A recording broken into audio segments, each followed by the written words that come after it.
Le robot, la danse, tout ça, c'est gênant, ouais. Quelque chose a été annoncé il y a peu, sorti il y a encore moins, pas d'un ventre de jeune maman ou d'un vieux cul, mais plutôt des génies créatifs combinés des cerveaux danois et américains, / japonais, à l'origine de la collaboration dont l'on va parler aujourd'hui. Et moi, au milieu de tout ça, je m'en bats les couilles. Générique. Ça parle de briques.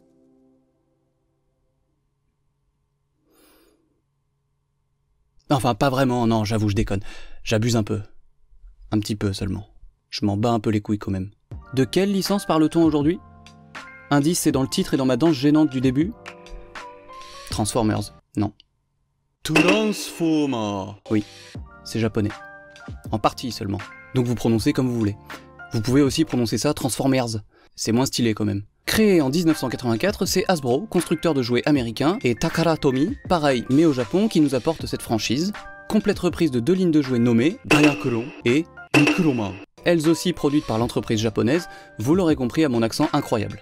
Premier degré. Tout ceci commence donc en 1984 avec l'introduction de cette nouvelle gamme nommée Transformers. C'est mieux comme nom pour le marché occidental. Vous le savez, c'est la bagarre entre les Autobots et les Decepticons. Les gentils contre les méchants, les BG contre les pas beaux, tout ça, c'est manichéen, c'est pas vulgaire, y a pas de sang, pas de cul, pas de gros mots.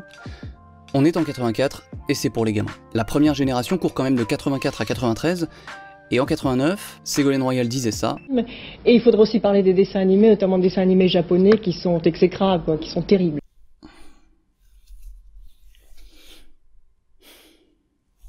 C'était une autre époque, hein.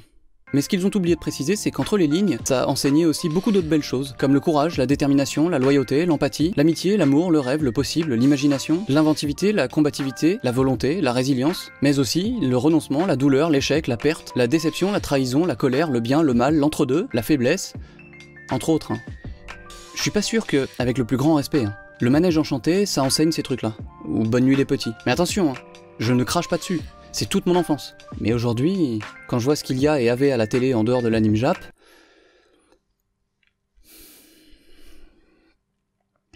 personnellement, je suis ravi d'avoir découvert DBZ aussi tôt dans ma vie. C'est choquant, violent, vulgaire, un peu porno, mais tranquille ma gueule. Mais est-ce que c'est pas ça aussi un peu la vie? Ah!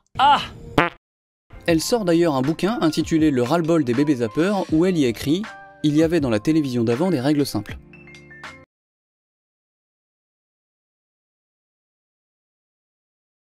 Il y avait les gentils et les méchants, et en général, le gentil, le héros, tuait moins que les autres. Ouais, enfin, après, il y avait aussi des leçons de vie, illustrant la cruauté et la malsanité, par exemple, véritables états d'esprit existant dans notre monde. Au hasard, Light Yagami, héros de Death Note, qui a sûrement tué davantage de personnes que Charles Manson, mais uniquement par avidité, égoïsme, profit, abus de mensonge et de pouvoir, et il n'en est pas moins l'un des plus grands héros d'un des plus grands mangas. Rien que ça. Il gagnait aussi parce qu'il était le plus malin. Et puis, il s'occupait de la veuve et de l'orphelin, ou de l'animal blessé. Oui. Des héros masculins dans des contes écrits par des hommes en 1935. Dans les dessins animés et les séries japonaises ou dans certaines séries américaines, tout le monde se tape dessus, les bons, les méchants et même ceux qui ne sont rien, les figurants de la mort. Le raffinement et la diversité dans les façons de tuer se sont accompagnés d'un appauvrissement des caractères, d'une uniformisation des héros dont la seule personnalité se réduit à la quantité de cadavres alignés ou à la couleur de la panoplie du parfait petit combattant de l'espace. Bref, dans ce contexte d'extrême violence donc, des robots se tapent sur la gueule et amassent les cadavres, vu que c'est leur seul trait de personnalité selon Madame Royal. En tout cas, eux, ils savent où mettre les pieds. Et c'est souvent dans la gueule.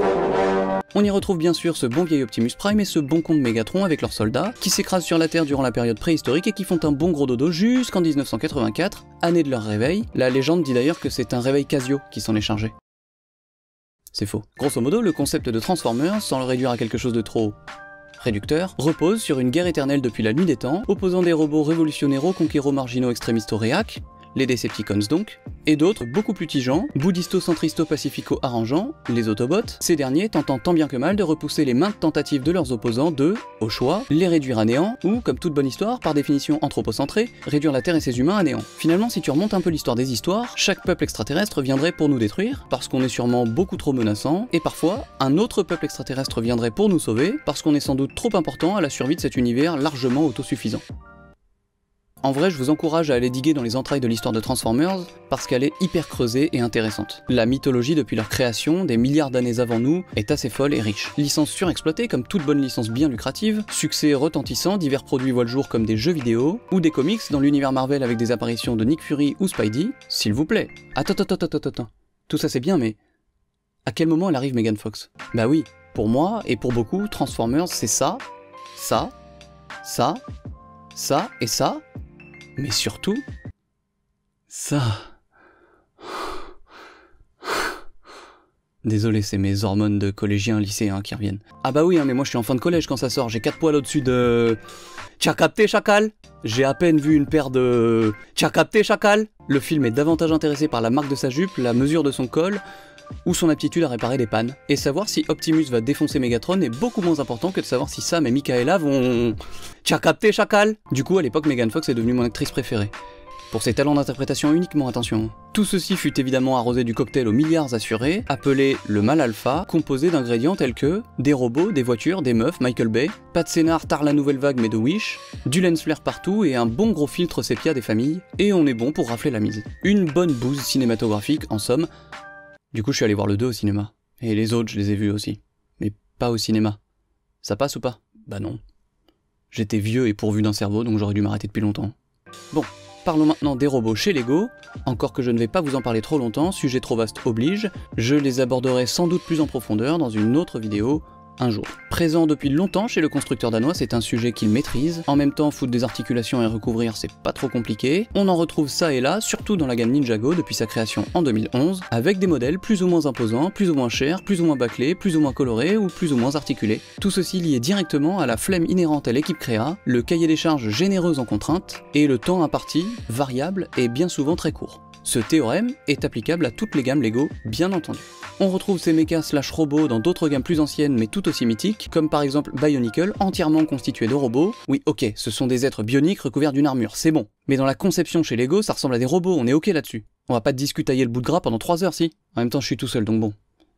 Si j'en avais pas parlé, on n'en serait pas là. Donc je sais pas trop qui j'engueule là. Collection morte en 2010 après 9 ans de bons et loyaux services et un retour échoué entre 2015 et 2016. Les robots sont disséminés un peu partout ailleurs sans avoir une gamme qui leur est dédiée, en 3 en 1 par exemple, en Lego Movie tard l'époque, ou en super-héros plus récemment, redondants ou innovants, originaux ou pâle copie, à vous de juger. Le plus proche de celui abordé aujourd'hui reste le Lego IDs 21311, Voltron, extrêmement réussi et fidèle à la série d'origine japonaise produite en 84 et rebootée par Netflix en 2016, le set fut lui repoussé à maintes reprises, puis sorti finalement fin 2018 et ne resta au catalogue qu'une petite année, assurément faute de succès et de prix. Il avait cependant le mérite, en plus d'être beau comme un camion, parallèle avec Transformers, le camion, tout ça,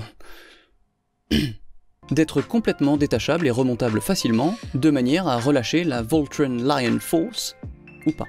Ce modèle a établi une belle base de départ à Lego, à mon sens, pour nous proposer aujourd'hui un modèle de toute beauté, j'ai nommé Optimus Prime. Sorti le 1er juin dernier, ce robot des plus massifs embarque 1500 pièces et est proposé au prix de 170 €. J'ai eu, personnellement, assez peur que Lego commercialise ici la version Megan Fox, on l'appellera comme ça parlera à tout le monde, mais surtout à moi. Mais ils ont décidé, et à raison je pense, de brosser les fans de la première heure dans le sens du poil, puisqu'ils proposent ici une reproduction ultra fidèle du jouet, premier du nom. Le démontage et remontage y sont, fort heureusement, présents, et semblent relativement faciles de prise en main, encore que Hotbricks nous dit qu'il faudra se reporter au livret d'instructions pour les premières manipulations, mais le procédé qui se décompose en une quinzaine d'étapes sur le papier se mémorise rapidement. Le résultat global est, je trouve, hyper convaincant, aussi bien en mode routier camter vroom vroom pouet pouet,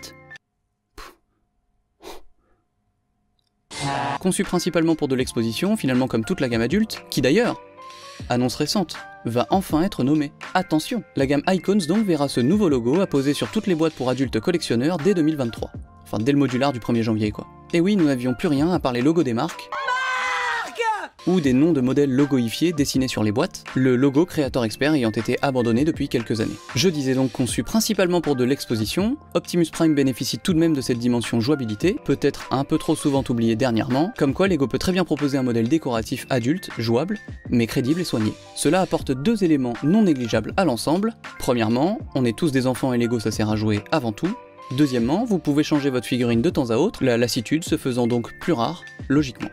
Aussi, un point essentiel selon moi, très peu de stickers sont apposés, ce qui est bien trop rare pour des modèles à presque 200 € pour être notifiés. Ils sont au nombre de 3 seulement, sans compter la plaque de présentation. Mais ça va. C'est si peu. Lego nous propose ici un modèle qui est à mon avis très réussi, pour un prix relativement raccord avec le cachet et la qualité de conception proposée, sous licence Hasbro et Takara Tomy, en même temps ça m'aurait étonné qu'il lâche ça sans validation des 2 principaux concernés. Petit conseil de pro, au passage, oui je me revendique pro, attendez un peu et vous devriez voir des kits de LED adaptés au modèle. Comme ça, il pourra faire de la lumière et tout, comme dans la série, et vous pourrez jouer quand madame ou monsieur sera parti faire les courses ou au travail sans être jugé. J'ai jamais vécu, c'est bon. Arrête. En tout cas, ne craignez pas les 170 € si ce modèle vous parle, puisqu'il saura parfaitement se fondre dans vos étagères remplies de Lego, ou, plus modestement, teinté de quelques Lego savamment choisis et accolés à d'autres éléments, pas comme moi qui ne conçoit pas d'autres décorations que des Lego et des Lego. À tel point que j'en ai plus en boîte que construit. Mais ça c'est une autre histoire. Prenez soin de vous, de vos proches, à la semaine prochaine, j'avais pas d'outro, j'avais la flemme d'en écrire une. Je sais pas comment finir cette vidéo, je vais me casser par là et je vais continuer de parler comme ça, pendant que le monteur décidera ou pas de couper ma... Ah oui, j'ai un monteur. Je vous en reparlerai. Bisous.